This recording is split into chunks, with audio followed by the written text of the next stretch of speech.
Nada más antes quisiera, por favor, si me acompañan a la escritura, por favor, vamos a Gálatas.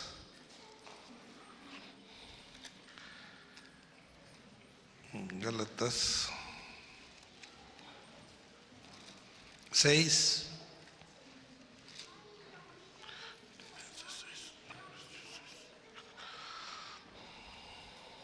No, 5, disculpe. 5, y vamos a ver los versículos que son respecto a las características del cristiano. Aquel que se diga ser cristiano debe repasar este texto. Alejado de los versículos anteriores, donde son las características de la gente que vive sin Cristo, ¿sí? Pero quienes vivimos en Cristo con cierta madurez, tenemos que reflejarlo. ¿Y cómo se muestra al mundo? Cómo la gente, nuestros hermanos, nuestros vecinos, pueden identificarnos realmente como cristianos con esto que vamos a leer a continuación, y con ello vamos a dar la introducción. Entonces, dice la palabra del Señor, Gálatas 5, y a partir del versículo 22, lo vamos a leer hasta el 26 de una vez. Dice la palabra del Señor, todos juntos lo podemos ir siguiendo.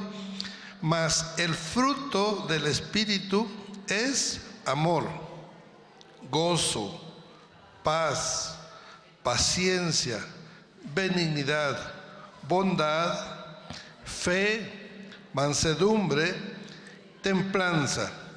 Contra tales cosas no hay ley. Pero los que son de Cristo han crucificado la carne con sus pasiones y deseos, refiriéndose a lo más de atrás. Si vivimos por el Espíritu, entonces demostrémoslo y andemos también por el Espíritu. No nos hagamos vanagloriosos, irritándonos unos a otros y envidiándonos unos a otros. Padre Celestial, te damos gracias en esta mañana. Después de haber alabado tu nombre todos juntos en coinonía, en armonía, y haber escuchado tu palabra para edificación, para alerta, Señor, te damos gracias por ello. Y ahora, Señor, nos ponemos en tus manos, continuando con este estudio, con esta presentación de tus advertencias, de tus señales, de tu llamado a la santidad, a la consagración. Te damos gracias por ello. Ponemos pues este mensaje en tus manos, que tú nos guíes, que tú nos ayudes a entender y que seas tú en todo momento con nosotros. Bendito seas. Amén. Pues qué bendición que podamos estar aquí recibiendo palabra del Señor. Y fíjense cómo lo que estuvo compartiendo nuestro hermano, pues va todo esto interrelacionado, ¿verdad? Cada cosa que yo le escuchaba decir, esto es como parte de, y esto es parte de, y todo es parte de. Y como no puedo mencionarlo todo, voy a dar nada más una continuidad a lo último que estuvo comentando acerca de la iglesia en China. Ciertamente todo lo que él dijo es correcto. Esta apertura que nos está dando, cada vez vamos viendo cosas nuevas acerca de que ahora el mismo gobierno está ejecutando a sus propios ciudadanos, como diría, pues si se van a morir, que se mueran de una vez para que no contaminen más. O sea, una forma muy dura, ¿verdad? Pero China comunista siempre ha sido muy duro, ¿sí? Y yo quisiera entonces en esa línea agregar algo, enfatizar algo.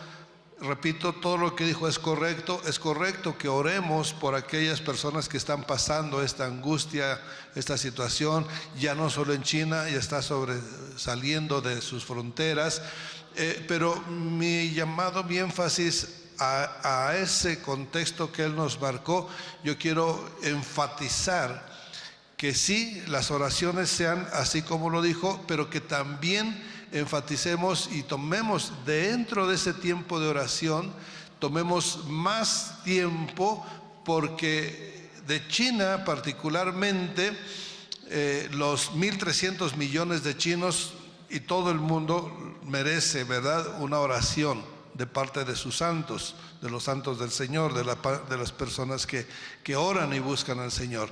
Sí. Hermana, la saludo porque de la calle la vi y no la reconocí, perdón. Ya con su uniforme ya la reconocí. Entonces, hay un grupo particular dentro de esos 1.300 millones de chinos, 80 millones de ellos son cristianos, ¿sí? Hay dos tipos de cristianos en China. La iglesia que está sobre tierra, la oficial, la reconocida por el gobierno, la iglesia de las tres culturas, ¿cómo se llama? Algo así. Esa es la iglesia oficial. Y el gobierno la tolera en cierta medida, pero tiene que sujetarse a las disposiciones del gobierno. Pero hay la otra iglesia, la iglesia subterránea. Y esa iglesia sufre el doble ahorita, ¿sí? Porque el coronavirus es general para todos, pero estos chinos, dentro de los 80 millones y dentro de esos millones de cristianos, la parte subterránea sufre el doble. Ha venido sufriendo por años, ¿sí? Una persecución tremenda. Desde que entró Mao Zedong al gobierno hubo persecución, frenó a la iglesia, casi la desaparece. La viuda de Mao Zedong en 1963 dijo: lo hemos logrado, hemos exterminado a los cristianos, ya no hay más iglesia cristiana en China. Se equivocó obviamente, porque sí siguieron los cristianos subterráneos, o sea, escondidos. Y ya cuando en 1980 hubo reapertura limitada, entonces volvieron los misioneros americanos y entonces empezaron a ver que sí había sobrevivido la iglesia cristiana, pero bajo una persecución terrible. Cualquier cristiano, cualquier pastor que descubren haciendo cultos, lo arrestan, lo torturan y hasta lo matan. O sea, es una cosa muy terrible que está viviendo la iglesia. Entonces, por ello es que encadeno mi petición a la del pastor Armando, solicitando que sí se haga lo que él dice y que profundicemos, ampliemos más hacia estos cristianos, hermanos, que tienen ahora un doble sufrimiento. Por un lado, la persecución que ya viene de hace más de 50 años, 70 años, y por el otro lado, ahora se está sumando esta pandemia ya. Cuando sale de un país ya se extiende, ya se convierte en pandemia. Y sin embargo, dentro de lo malo está lo grandiosamente bueno, que Dios tiene cuidado de nosotros donde estemos, así sea la situación terrible que esté pasando. Voy a dar un ejemplo, y esto es parte del contexto del estudio, pero para que veamos lo malo y lo bueno que hay en nuestro mundo. Estamos en el tiempo en que la naturaleza gime, ¿sí? Y donde hablamos que si es natural, por ejemplo, esta pandemia, pues viene de la parte natural de las profecías que están enmarcadas, donde se habla precisamente de pestes y todo esto, ¿verdad? Entonces es parte de la profecía que se está cumpliendo hoy, sea natural o sea artificial. Asumamos que es natural, entonces es parte de la profecía. Bueno, parte de esa parte de la profecía tenemos también los grandes terremotos. Entonces, fíjense lo que pasó en el terremoto anterior que sufrió México. Esa parte se está cumpliendo a partir de 1950. La ciencia ha notado un aumento exponencial de terremotos, ¿sí? De huracanes y todo ello. Pero particularmente en el terremoto que hubo hace un par de años, ¿sí? En septiembre, Ese terremoto causó 40,000, no, corrijo, ¿cuántos fueron? 400 víctimas, 400 muertes causó el terremoto, 400 mexicanos en todo el territorio que fue afectado por el sismo. Y tomen en cuenta, 400. Se entiende, sabemos, creemos que somos aproximadamente un 15% de cristianos evangélicos, ¿sí? Porque cristianos católicos y metiendo a otros grupos como testigos, etcétera, pues es más del 90%. Pero cristianos evangélicos es un 15%. Entonces, en esa proporción, como le digo, como si a veces no tuviera que hacer, me puse a hacer cuentas, en esa proporción tendrían que haber sido un 15% de cristianos fallecidos, ¿verdad? O sea, de los 400 que fallecieron, 15% serían cristianos, siguiendo la media. ¿Cuánto es el 15% de 400? 60, ¿sí? Entonces, tenderíamos a pensar que debería de haber 60 muertos dentro del terremoto. Entonces, como tengo teléfonos de presidentes de alianzas y de pastores de diferentes ciudades, se me ocurre hacerles unas llamadas a algunos cuantos de ellos. Oye, mi hermano, en tu iglesia, ¿cuántas personas han muerto por el sismo? No, nadie. Bueno, y sabes de ahí de la iglesia, por ejemplo, le hablo uno de Cuautla, que ahí pegó muy fuerte. Y en la ciudad de Cuautla, entre las otras iglesias cristianas que tú sepas, no, pues ahorita que lo dices, nadie en la alianza no se mencionó de ninguna muerte, ¿sí? ¿Los edificios se cayeron? No, templos evangélicos no se cayó ninguno, ni se cuartearon, pero católicos sí se han caído muchos. Sobre todo en Amecameca se cayeron 6, ¿sí? Y uno, el principal, hasta los cimientos, terrible. Y así en Cuernavaca, en Guerrero, en Oaxaca, en varias partes que pregunté, ¿cuántos cristianos han muerto? ¿Cuántos creen que murieron? No supe de uno solo. Deberían haber muerto, ¿cuántos dijimos? 60. No digo que no se haya muerto ninguno, porque no le pregunté a todo el universo de cristianos para estar seguro que no murió ninguno. Solamente fue una muestra, por decirlo así, de unas 16, 18 llamadas que hice exprofeso para ver quiénes tenían algún fallecimiento, y no hubo uno que yo supiera, ¿sí? Entre los que no les pregunté puede que sí. Recientemente supe de un templo que sí se cayó, pero uno en miles de templos que hay 60,000 en el país, ¿sí? Uno que yo sepa se cayó, otros sufrieron algunos daños, pero caídos, cerrados así al tipo católico, ninguno. Más atrás, no recuerdo en qué año, hubo un huracán que pegó de lleno en el área de Puerto Vallarta, ¿sí? Y ahí teníamos un hermano que tenía un, no sé si todavía lo tenga, pero después del terremoto, ese huracán sí lo tenía, un restaurante. Usted sabe cómo son los restaurantes en la costa, en la playa, ¿verdad? Unos postecitos, techo de palma, o sea, típico, pero frágil. Entonces venía el nubarrón, se veía todo así en la costa, nos platican, toda la costa se veía cómo venía acercándose, pues casi una masa de agua, ¿verdad?, hacia la costa. Entonces todo el mundo a correr, a buscar los lugares altos, a proteger sus bienes, porque el agua llegó hasta acá, ¿sí? Los que no se precavieron, no tomaron precaución, se echaron a perder sus refrigeradores y todo, porque el agua subió 1,20 m y más, ¿sí? Pero este caso de esta persona, de este testimonio de este hermano, ellos habían estado orando intensamente, y pues obviamente con esa masa de agua que venía encima y con esa fuerza del viento, pues un restaurancito así es para que salga volando, igual como salió volando los demás que estaban por ahí. Pero, ¿qué creen? Que cuando se acerca, se abre. ¿Sí? Así como cuando el mar, ¿no? Se abrió el mar y pasaron. No, este se abrió, respetó el lugar, pasó la masa de agua, se inundó, y cuando se retiran las aguas, ahí estaba su restaurancito de palma.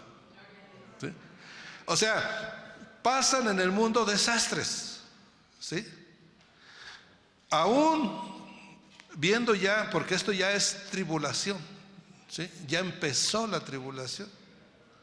Pero aún en medio de esa tribulación que pasemos, y hablo de tribulación, no hablo de la gran tribulación, ya esa es otra cosa, ¿sí? Pero el cristiano fiel en pretribulación, en tribulación y en gran tribulación, si excediera el caso de que pasara, el cristiano dice: te tengo en el hueco de mi mano. El que está en Cristo, ayer les dije esto, ¿verdad? Póngase. Hoy fue el punto central de la palabra que el pastor nos compartió, ¿sí? Estar en Cristo. Esa es una gran diferencia de estar sin Cristo. Bien, vamos a continuar. Lo tenemos listo las diapositivas, hermano. Vamos a hacer un muy breve resumen. A ver, un favor. Si levanta la mano alguien que no estuvo ayer. ¿No estuvieron ayer? Wow. Entonces sí necesitamos un breve resumen para que sepan de qué estamos hablando. Bien, pero bueno, vamos a ir casi como los niños, así pasando. Hermano que está allá arriba, no veo si es hermano, pero sí es un hermano, ¿verdad? Ya le ve. Si me hace favor, hermano, vamos a irnos así, no tan rápido tampoco, pero sí, dándole así, pau. Sígale dando las pantallas. Yo le digo si en alguna hacemos una pausa. Bueno, toda esta es la introducción para prepararnos para los días malos. Eso es lo que estamos haciendo, y ese baluarte significa que así tenemos que ser, baluartes de oro, firmes, sólidos, cristianos fieles en Cristo. Bien, entonces hicimos un resumen de lo que es la situación mundial, a modo de introducción, que todavía no termino la introducción, pero bueno, sigamos, ¿sí? Hablábamos de la situación que se está dando a nivel mundial, pero particularmente nos interesa el asunto con la iglesia. ¿Qué respecta a la iglesia? Bueno, si se sigue, hermano, ahí vimos parte de estas situaciones mundiales que se están dando. La economía mundial, cómo está decayendo, cómo entró ya en funciones, aunque todavía no se aplica lo que es el cobro digital, etcétera. Vienen muchas situaciones en cuestión de decadencia económica. Estados Unidos va a perder la guerra comercial, la guerra del dinero. Quieren los chinos precisamente y los rusos quieren quitar la primacía del dólar y comerciar en sus monedas, porque ahorita es un imperio del dólar, una moneda que ni siquiera tiene respaldo de oro, no tiene ningún respaldo, es puro papel, ¿sí? Y sin embargo es con lo que se rige la economía mundial. Quieren quitar eso y, por lo que entendemos en las profecías, lo van a lograr. La maldad va aumentando. También la fe va disminuyendo, el amor va disminuyendo, la ciencia va aumentando, la población va aumentando. Ya los científicos han descubierto mucho acerca de nuestra composición del ADN, y entonces están pretendiendo alterar el ADN para que la gente se enferme menos, viva más. ¿Sí?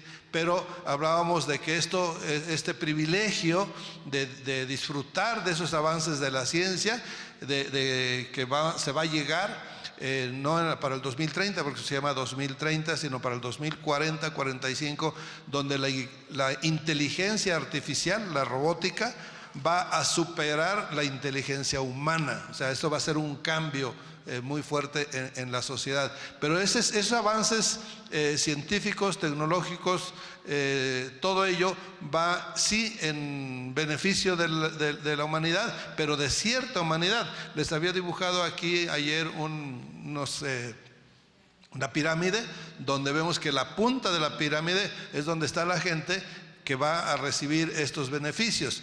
¿Por qué? No solo por la cuestión económica, sino también por su posición que han conseguido de privilegio de ser la élite mundial. Es decir, nuestra humanidad se va a dividir en dos. Tenemos hoy un gobierno capitalista. Algunos países lo tienen socialista. Pausa ahí tantito, por favor. Un gobierno socialista en algunos países. Bueno, pero ahora va a cambiar el mundo. Dentro de los cambios que vienen acerca de la desintegración de la familia, de quitar la familia, de quitar a la iglesia, de quitarse frenos para poder hacer lo que ellos quieran, porque ese es el propósito de destruir a la familia, para que ellos sin familia, si el individuo sea individuo, no parte de un núcleo familiar, entonces puedan manejarlo más a su antojo, porque le descomponen sus defensas, le rompen sus defensas, le rompen su integridad, y entonces ellos van a quedar, o sea, la gente, véanlo ahorita, lo vemos en mucha gente desadaptada, que ¿cuál es su problema? Principalmente su familia.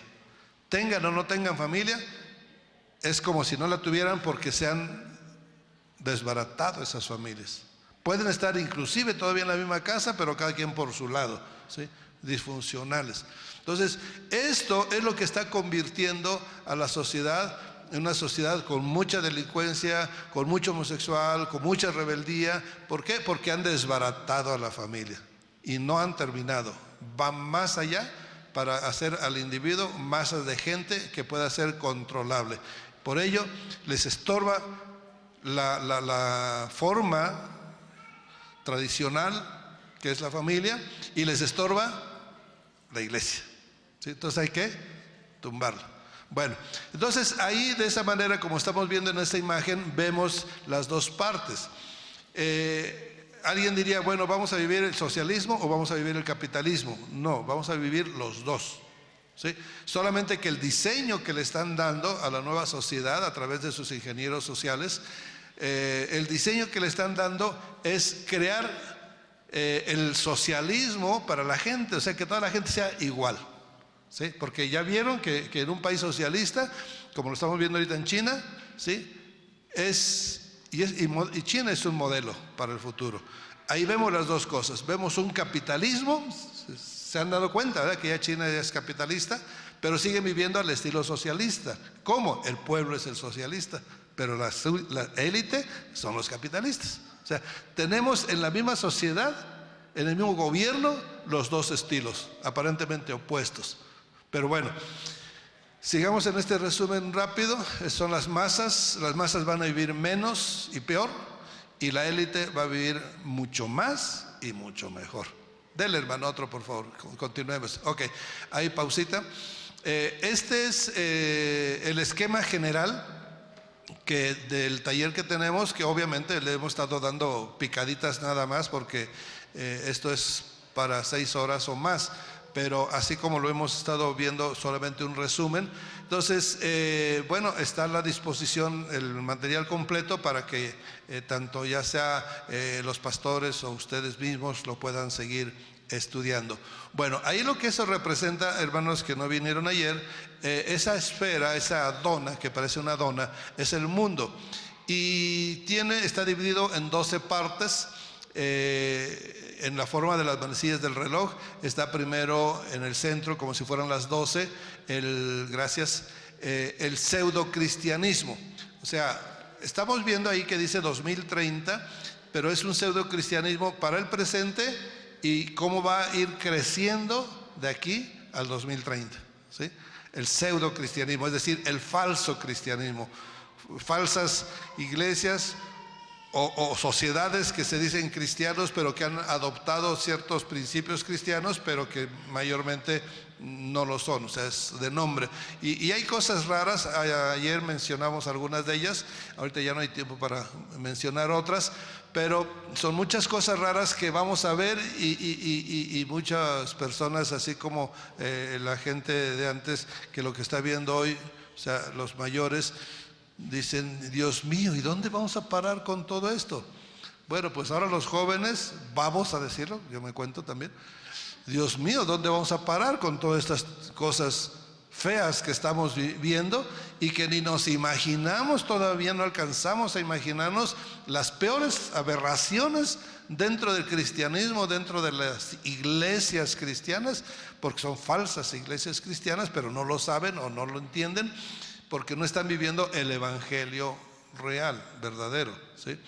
Más aparte, a la derecha, como sería la una, estamos viendo apostasía, que es una de las señales del fin de los tiempos previos a la venida del Señor Jesucristo. Dice Pablo que no vendrá el Señor Jesucristo sin que antes venga la apostasía y se manifieste el hombre de pecado. Bueno, la apostasía la estamos viendo, pero apenas diríamos, no sé dónde vamos. Ha venido así, quizá ahorita está por aquí, pero todavía le falta. ¿Sí? O sea, vamos a ver de aquí al 2030 aberraciones en lo que es apostasía. Apostasía es apartarse del principio de Cristo, apartarse de la fe, apartarse de la iglesia, salirse de la iglesia, ¿sí? Desconvertirse, pues, porque muchos entramos a la iglesia cuando nos convertimos, pero salen de la iglesia cuando se desconvierten. Les ha entrado tanto ya la tibieza ocasionada por un enfriamiento, por doctrinas de error, por doctrinas permisivas, etcétera. Entonces baja la identidad del cristiano a un punto en que es igual que la gente común. Bueno, entonces eso es lo que estábamos mencionando ayer, y así son 12 causas. No las vamos a repasar todas en este resumen, pero ahí ponemos. Una de ellas es el aumento de la población. Eso es clave porque un propósito es bajar la población. Por ello tiene sentido pandemias como la actual, que pueden afectar a millones de personas.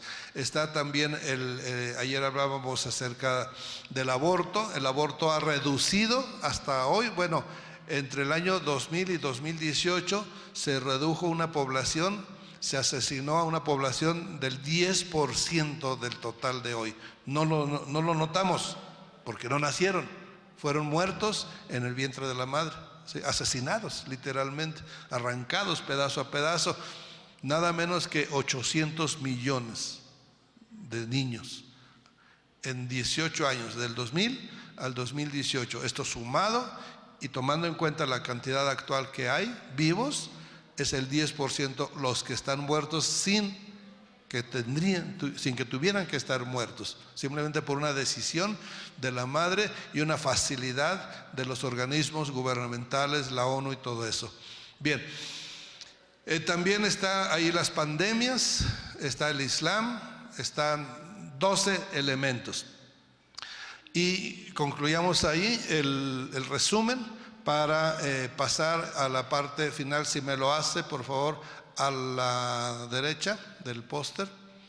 Ese es, no, la otra, a la derecha del póster o a la, no, es que es tu derecha, no, entonces mi izquierda. Allá, lado derecho, más a la derecha, ahí, un poquito más. Eso es. Este es un mundo en caos, pero vamos a ver arriba. Dicen que es un nuevo orden mundial, ¿verdad? Yo le dije a mi esposa hace como un tiempo, le dije, no hace mucho, le dije, ¿sabes qué? Yo creo que yo no le voy a llamar nuevo orden mundial. ¿De qué presumen? ¿De cuál orden mundial?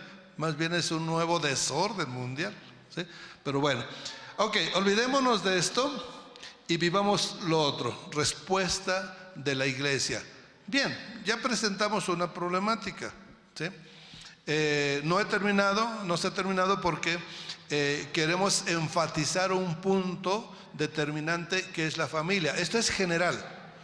Ya hablamos de que va contra la familia, pero le voy a dejar el tiempo a mi esposa porque ella se especializa más en la familia y en los niños. Y esa es la parte crucial de todo este problema. Porque los que diríamos, pues ya vamos de salida, ya a nosotros ya no nos cambian porque ya estamos arraigados en nuestras tradiciones y costumbres y les cuesta trabajo. Y nosotros nos asustamos y decimos, Dios mío, ¿dónde va a parar esto, verdad? Pero alguien muy frágil que no va a decir eso, sino que se va a dejar llevar, son los niños. Es el punto clave. Y ese punto clave se lo voy a dejar a mi esposa, ¿sí? Nada más déjenme entonces avanzar un poquito en lo que sería la respuesta de la iglesia, la respuesta del cristiano. Vimos un pasaje, quise hacerlo así, de presentar este pasaje que nos ilustra una evidencia del verdadero cristiano. Bueno, porque aquí lo que estamos viendo es que la única respuesta que tenemos, ¿quién es? Cristo. En base a la doctrina de Cristo, en base a la enseñanza, en base al Espíritu de Cristo, el Espíritu Santo, es como nosotros, nuestra única, diríamoslo así, defensa, protección. De no ser por ello, vamos a pasar lo mismo que van a pasar todos. Pero nosotros podemos evitar eso. Ayer leíamos, cuando hablaba, nos anticipaba el Señor Jesucristo, esto va a estar pasando en los tiempos finales. Sociedad Bíblica le llama señales antes del fin a las palabras del Señor Jesucristo. Y Él ahí nos dice, todo esto tiene que pasar. Lo que está pasando, todo esto tiene que pasar. Pero nos dice, como dijimos, no se preocupen, ¿sí? Porque todo esto tiene que pasar. No se preocupen porque están en el hueco de mi mano. No se preocupen porque yo estoy con ustedes hasta el fin, ¿sí? O sea, en ese sentido, tranquilos. Sí, hay una terrible, por ejemplo ahorita, una terrible calamidad en China que podría ser que llegara a México, ¿sí? No sé, el señor Trump dice que para abril ya esto ya acabó, ¿sí? Diríamos, pues Dios lo quiera, ¿verdad? O antes, ¿sí?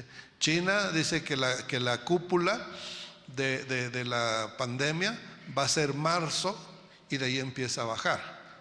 Y coincide con lo que dice el señor Trump, que para abril ya esto se acabó.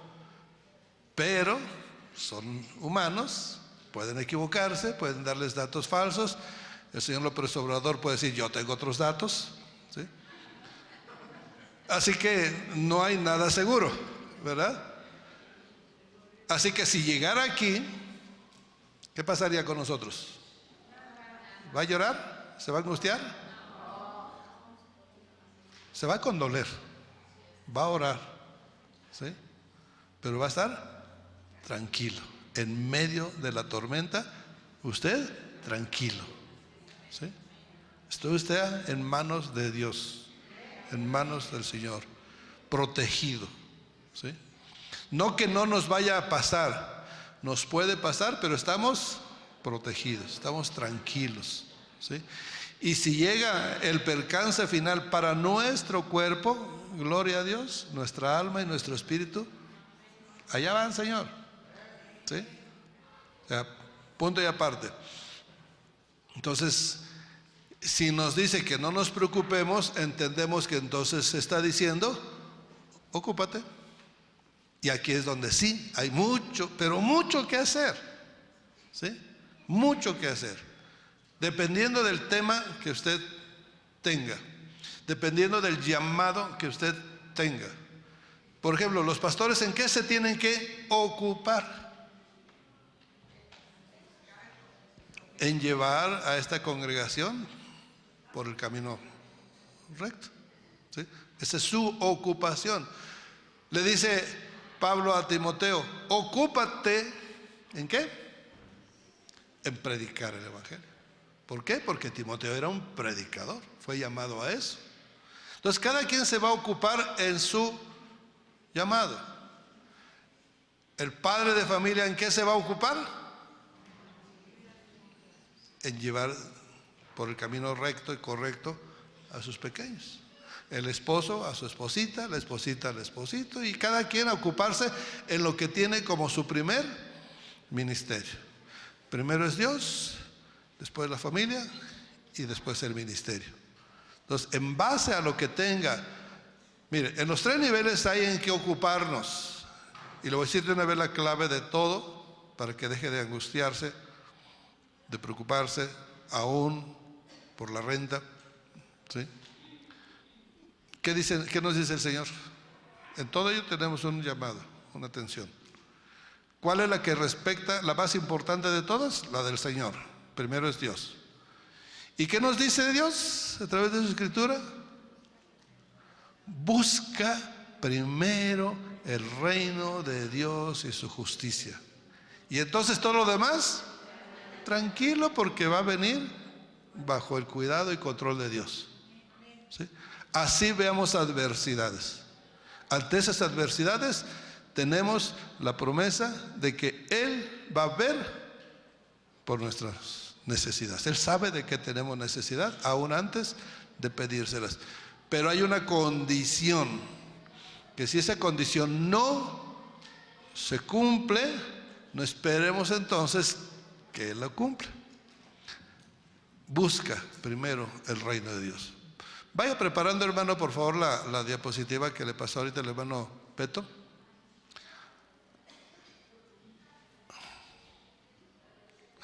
Perdón. Es que me acaban de presentar un Beto. Perdón, hermano. Esa. Entonces,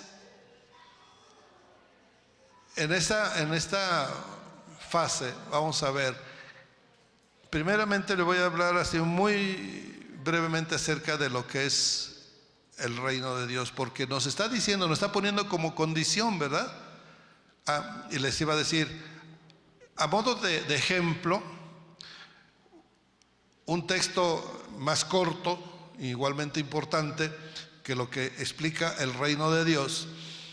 Se lo voy a decir de una manera más corta porque usted lo puede tener presente. En su Biblia está el Salmo 37, ¿verdad? A ver, vamos a ver, Salmo 37. 37:5, si no estoy mal.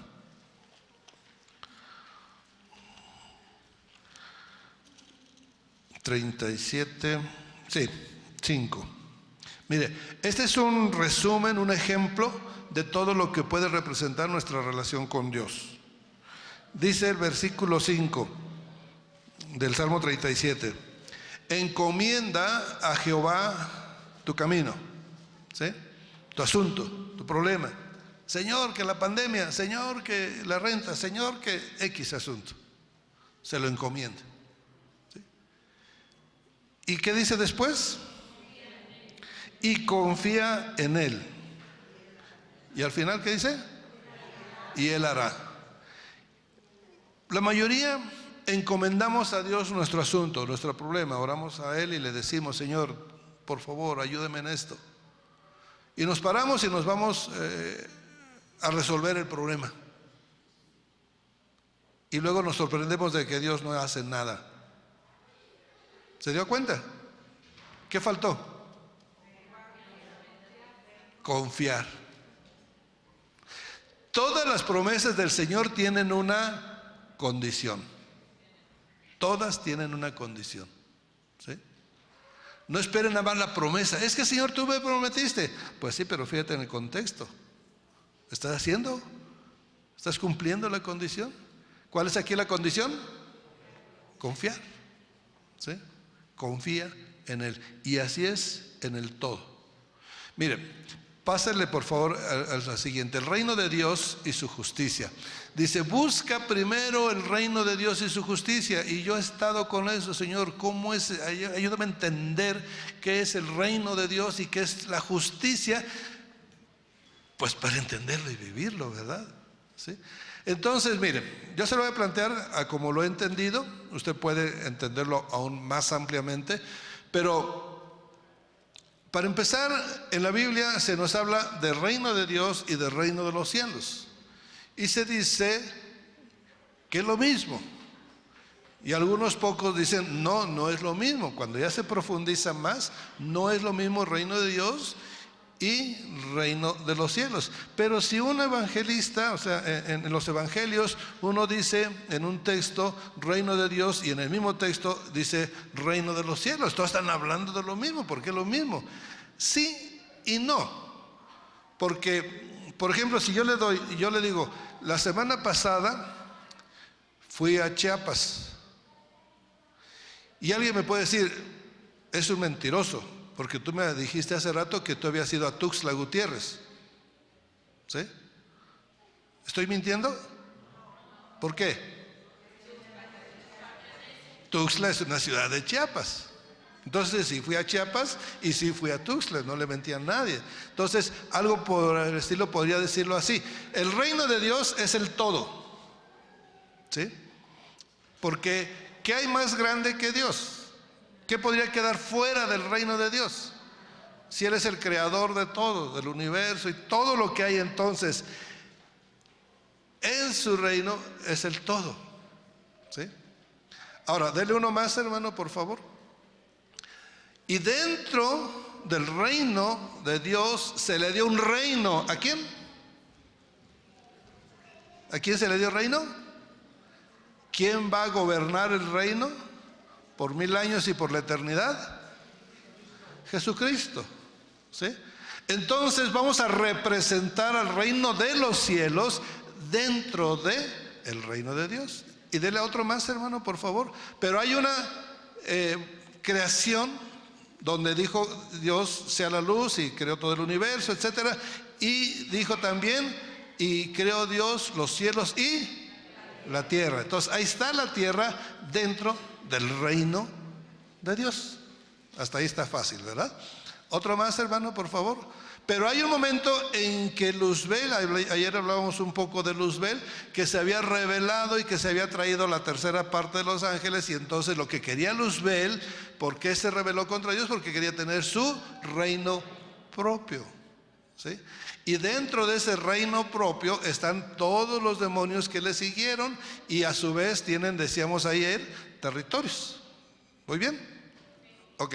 Entonces, si se fija, ahí tenemos entonces en el reino de Dios, tenemos el reino de los cielos y tenemos el reino de las tinieblas. ¿A dónde se iría el reino de las tinieblas? No tiene otro espacio, tiene que estar dentro de. Es una provincia rebelde. ¿Sí? Es como decir, dentro de nuestro mundo hay una provincia rebelde que no obedece, aún dentro de un reinado en la tierra, se rebela contra el rey de ese país y pone su ciudad, su reino aparte. Algo así hizo Luzbel. Entonces, pero ahora vamos a ver que dentro de la tierra Dios le da la soberanía. ¿A quién le da la soberanía? Tú gobernarás sobre este planeta. ¿Sí? Tú señorearás sobre peces, aves, animales. O sea, le da al hombre el señorío, la potestad, el rey de la creación. ¿Sí? O sea, es el número uno, es el príncipe, el hombre.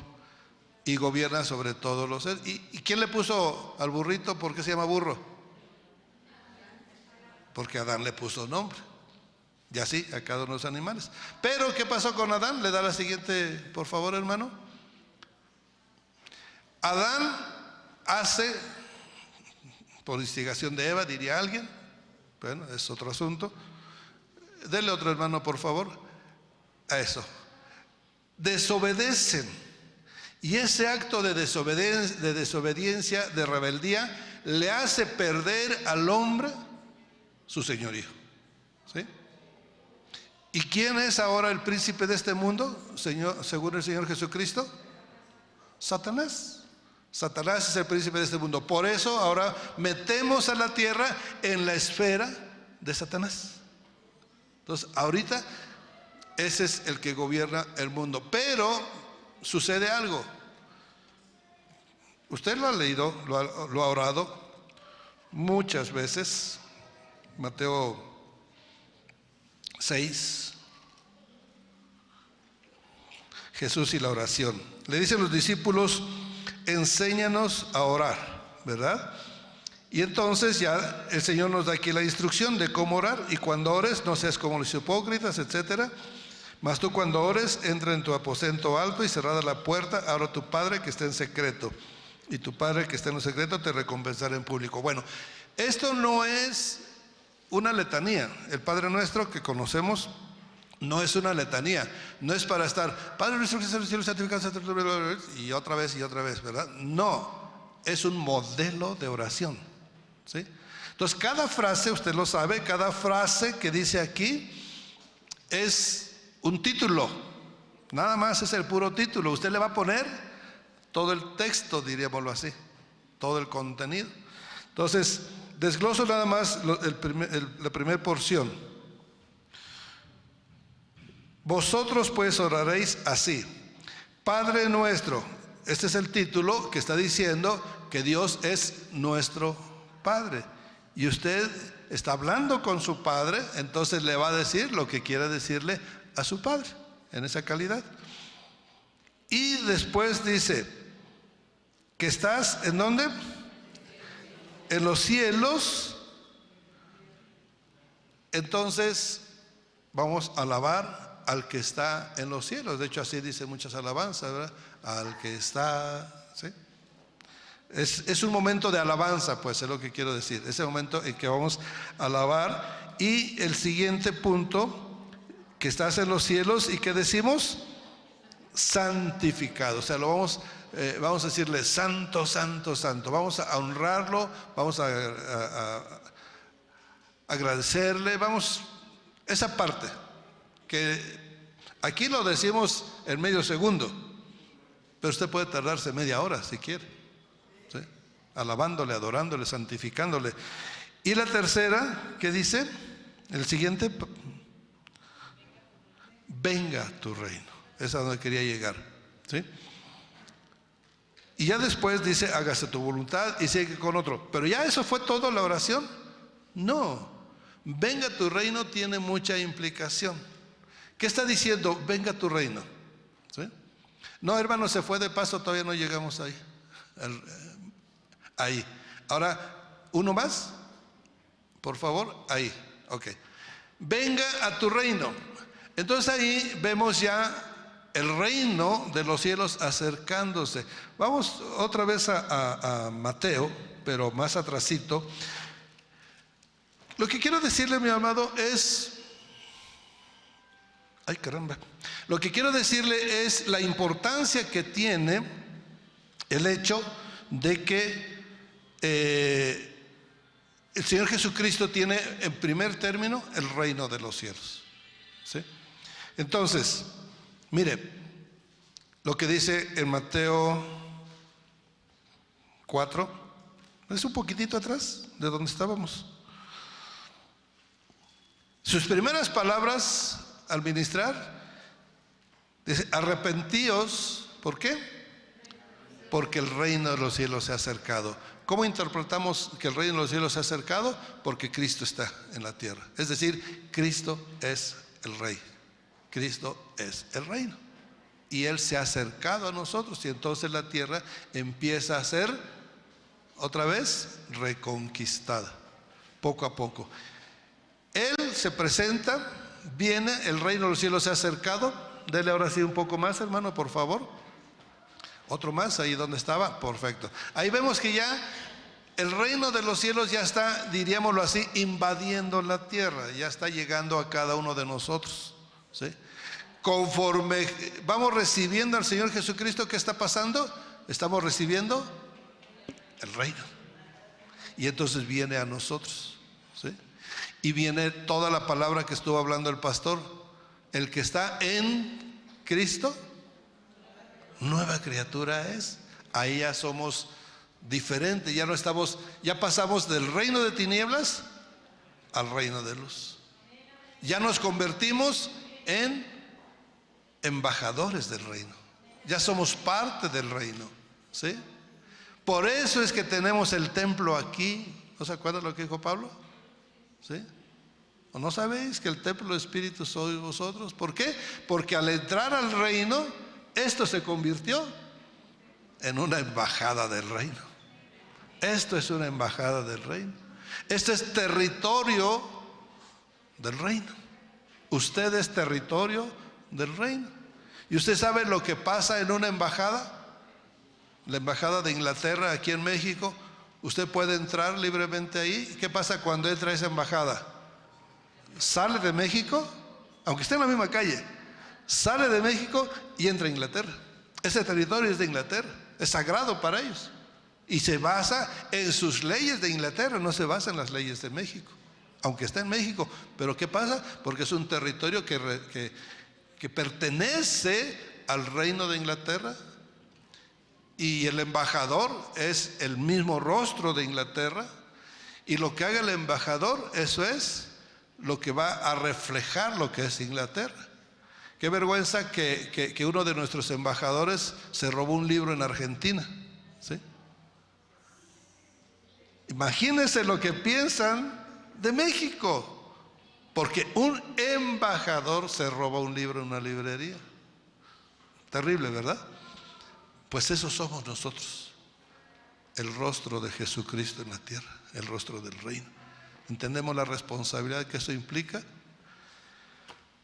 Amados, les voy a dejar a mi esposa unos 10 minutitos, porque yo lo único que quiero cerrar aquí es que toda esta situación mundial, y lo que vamos a ver ahorita con Miri, es que para que usted esté en esa tranquilidad, en esa seguridad, en ese gozo, en esa confianza, repase por favor los 9 frutos del Espíritu, ¿sí? Porque cada uno de esos 9 elementos, no es 9 frutos, 9 elementos, parte del fruto del Espíritu, usted los tiene que reflejar. Por eso la tarea. ¿Alguien de la tarea le llegó al 5? 5, 5, 5, ¿o no le hicieron la tarea? Y les tengo otra tarea. Ocúpense ¿en qué se va a ocupar? Tiene otro cuestionario ahí que se llama Conoce tu don. Muchas veces no sabemos en qué servir. Me pasó a mí. Me pasé 2 años sin saber en qué servir, porque no sabía, para qué me había llamado. Y no sabía que cuando Dios te llama para algo, te ha equipado desde tu nacimiento para ello, ¿sí? Entonces en mi caso, yo no lo sabía. Yo no sabía qué iba a hacer, pero cuando llené ese cuestionario, a mí me salió la enseñanza. ¿Y qué creen? Pues aquí estoy. ¿Sí? Pero no me había dado cuenta, ¿me explico? Y yo sufriendo y rogándole, Señor, ¿y yo para qué sirvo? Si me pones en la alabanza, desafino. ¿Sí? De pastor, la verdad, viendo a mi pastor, no, yo no lo hago como él hace. O sea, no tengo lo que él tiene, la paciencia, porque me tocó un pastor padre. Un pastor padre, usted sabe que es apapachador y cariñoso. No, yo no puedo ser así. No había pensado que había pastores maestros y que hay pastores evangelistas y etcétera. Pero yo me sería, no que él estuviera como tipo Zacatecas, ¿no? Sino que simplemente no sabía, porque decía misionero, pues ahí sí no le Zacatecas, ¿no? Porque tampoco, ¿verdad? Entonces no sabía yo en qué, pero cuando llené ese cuestionario, en el resultado me salió en primer lugar enseñanza. En segundo lugar, porque ese es el don de apoyo a su ministerio. El segundo lugar, a mí me salió exhortación. Y eso ya sabe qué es, pisar callos, ¿sí? No lo he hecho mucho ahorita porque he tenido un poquito de consideración con ustedes, porque tienen buenos maestros, pero también hay que pisar callos, ¿sí? Pero si usted realmente quiere estar en el reino, ser verdaderamente un cristiano de reino, un cristiano con las características de su cuestionario, tiene que aplicarse, olvidarse de ser un cristiano del montón, de ser cristiano de atrio y consagrarse, ¿sí? Busca primero el reino de Dios. Lo entienda usted o no lo entienda, tómeselo de tarea. No tengo otra tarea más importante, más sublime, más prioritaria que buscar el reino de Dios y su justicia. Sea justo, sea justo. Bien, amados, en este manualito me lo traje porque hay otra tarea. Me encanta dejar tareas. Le voy a dejar que estudie todo el versículo, todo el capítulo de Romanos y Efesios, y busque ahí todas las veces que dice en. Aquí le ahorré un poquito el trabajo y ya está. Pero busque todo lo que significa estar en Cristo, ¿sí? Porque ese es lo que usted tiene que ser, una persona en Cristo, una persona en el reino, ¿sí? Cuando entienda esto y lo viva y lo practique, entonces sí, ya esto es otra cosa. Se me fue el tiempo. Tenía que hacer una presentación también del material que tiene el pastor. Se lo voy a decir así muy brevemente, antes de darle el tiempo a mi esposa. El pastor me hizo favor de adquirir un paquete de material, una cosa de cada uno de lo que tenemos. El primero de ellos, y se lo voy a decir para que usted se apunte, porque está ahí disponible, le vamos a hacer de ese paquete, de ese único paquete, el 20% de descuento. O sea, él lo compró para la iglesia, pero ahora nos dejó la encomienda de que lo ofreciéramos a ver quién lo quiere. Está todo junto, ¿sí? Pero está en piezas. Brevemente, si mientras me puede, perdón que lo haga así, pero tengo que entregar el tiempo y yo voy a salir, ¿sí? Pero mi esposa va a continuar, va a cerrar esta parte nada más con lo que es el mensaje, la instrucción final, lo más elemental para con los niños. Entonces, muy brevemente, tómenlo nada más en su mente, en cuenta, para que al salir vayan allá a la mesa. Está este estudio, vale 200 pesos menos el 20%. Está los 5 manuales de estos temas que estamos hablando también. Todo esto, si me hace favor mi esposa o la persona que vaya a estar allá, explica cuál es el material, ¿no, pastor? Para no tomar más tiempo y salirnos del tema. Pero todo esto está en un precio especial de un juego para que se lo lleven. Hay más material, o sea, si dice, pues yo también lo quería, bueno, no hay problema, ahí está en la mesa. Y después también dice, bueno, sí lo quiero, pero hoy no. Bueno, no importa, ahí va a estar en la librería permanentemente. Bien, por ahorita quiero pedirle a mi esposa que pase. Hay un tema aquí que nos habla, ayer no lo tocamos. 5 minutos, 10 minutitos, 10 minutos, 10 minutos. Sí. Que verdaderamente se nos fue muy rápido el tiempo, perdón. Mi esposa Miriam, ella nos hizo favor de escribir el manual para la familia en relación con la ideología de género. Entonces ya ella entra más directamente en uno de los puntos problemáticos que vimos en la esfera general. Uno de ellos es el ataque que está haciendo esta élite mundial a través del llamado LGBT o de las ideologías de género, y ahí ella pues nos puede explicar un poquito más. De mi parte, yo les doy muchísimas gracias por este momento de tiempo, de paciencia, y espero haberles podido servir en algo. Dios les bendiga.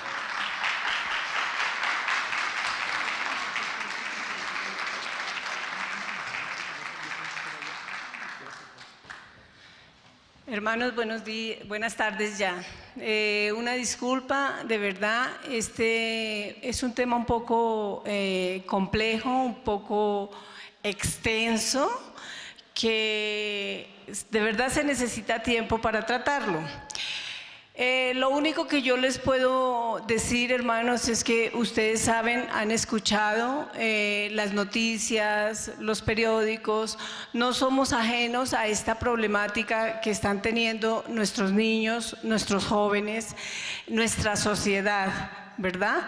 Porque el fin de la ideología de género es anular la verdad de Dios, anular las bases bíblicas y anular la familia y la iglesia.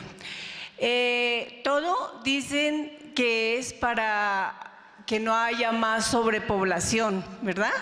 Y sí lo están haciendo a través de los niños. Entonces, la ideología de género lo que busca es secuestrar y adoctrinar a nuestros niños.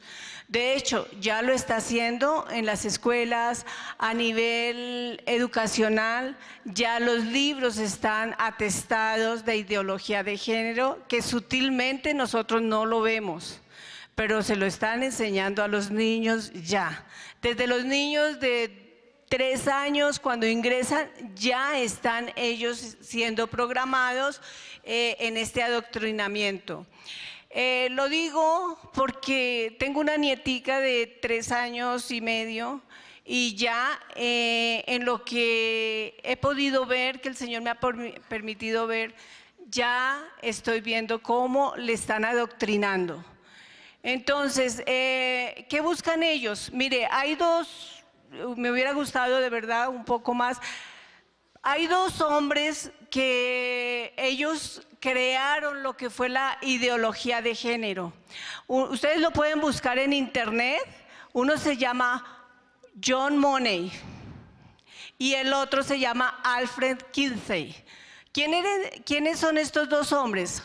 John Money, él, un psiquiatra, un psicólogo, en el año 1960, él dijo: los niños nacen neutros.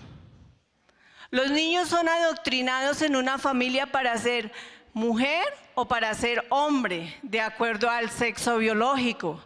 Él dice, si este adoctrinamiento dentro de la familia no se sucede, el niño puede escoger libremente su sexo. ¿Qué quiere decir?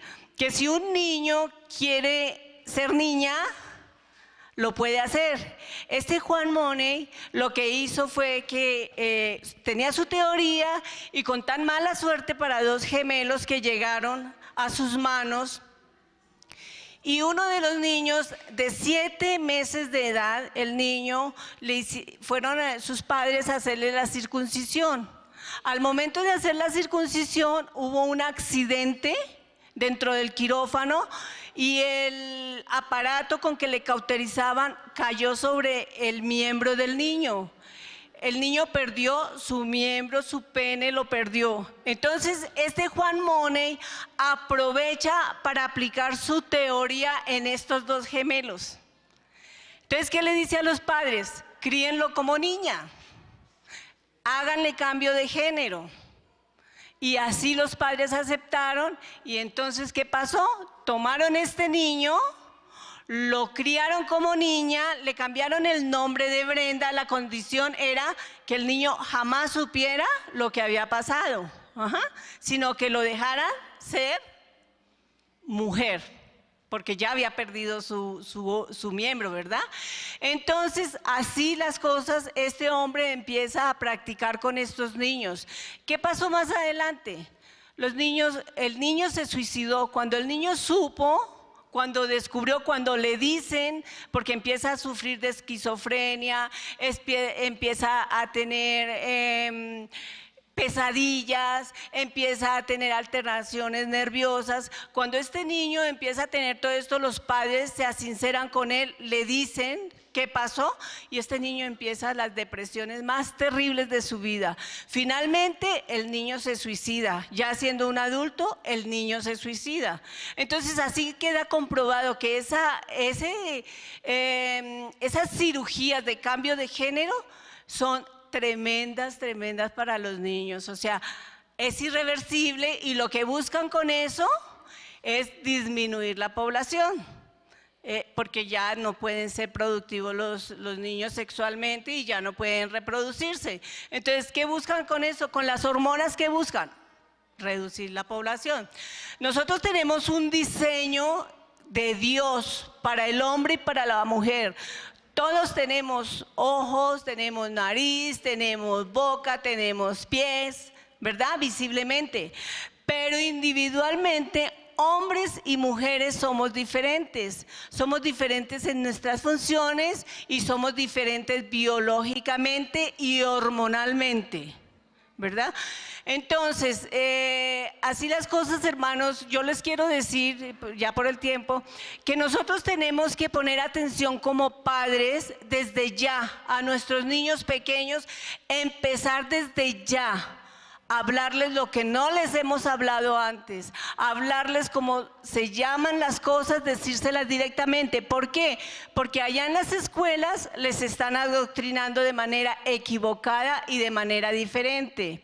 En el ministerio infantil nosotros también debemos tomar medidas, debemos ya empezar con los niños a darles la identidad de niño o identidad de niña.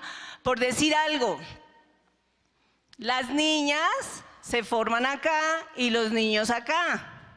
No son diferencias que nosotros queramos hacer, es que lo dice la palabra, y hoy en día debemos trabajar en la feminidad y en la masculinidad. Como es de verdad, es estrecho el tiempo, mire, yo les voy a recomendar este libro que se llama Identidad en Cristo.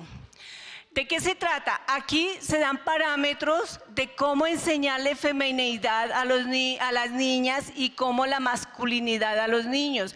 ¿Quién debe dar la masculinidad en el hogar y quién la feminidad?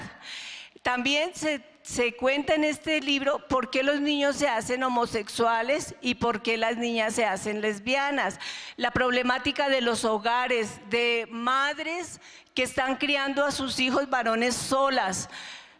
Hogares donde solo hay mujeres y hay un varón. Hogares donde no está el papá, no está la figura paterna para que dé esa masculinidad y esa feminidad. Porque déjeme decirle que el varón es el que manda a su hija con su mamá para que ella le dé la feminidad. Es vital, es importante que los dos padres estén en el hogar. Y otra cosa, un consejo: revisen lo que les enseñan a sus hijos a diarios. Tómense el trabajo de ver las agendas. Hay un día, yo no sé si en el caso de ustedes, hay un día en el mes donde les están hablando de identidad de género. Les están haciendo llevar un moñito y ese día les están hablando del feminismo a las niñas y están haciendo a un ladito los niños. Por favor, tomen atenta nota de esas agendas que los niños están llevando. Ahí los están ya adoctrinando. Hay rincones en donde tienen disfraces y una vez al mes el niño puede disfrazarse como quiera. Si es un niño, puede disfrazarse como mujer, puede maquillarse, puede hacer lo que quiera. O al contrario, son cositas que a uno le parecen como, ay, no tiene nada. Pero ahí está el enemigo actuando. Así es que, hermanos, miren las agendas de sus niños, miren los textos, pídanle al Señor el discernimiento, que nos dé ese clic para saber cuando nos están adoctrinando a nuestros hijos. Y hablemosles a ellos, hablemosles: tú eres una niña, eres una princesa, eres una hija de Dios. Hablemosles de la identidad que tenemos como cristianos, como creyentes en Cristo. Amén. Pues eso es lo máximo que puedo. Dios les bendiga, hermanos.